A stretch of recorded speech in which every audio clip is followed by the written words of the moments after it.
भगवद गीता में अध्याय प्रथम श्लोक 15 से 21। पांचजन्यं ऋषिकेशो देवदत्तं धनञ्जयः पौण्ड्रं दद्मो महाशङ्खं भीमकर्मावृकोदरः अनन्तविजयं राजा कुन्तीपुत्रो युधिष्ठिरः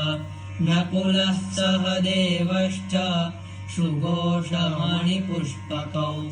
काश्यश्च परमेश्वासः शिखण्डी च महारथः दृष्टद्युम्नो विराटश्च सात्यकिश्च पराजितः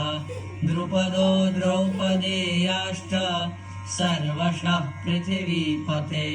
सौभद्रश्च महाबाहुः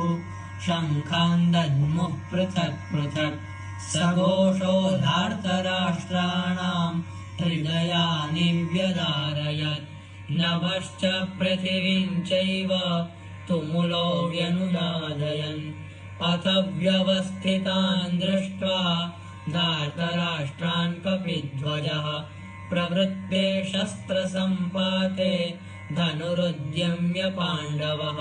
ऋषिकेशं तदा वाक्यम् इदमाह महीपते अर्जुन उवाच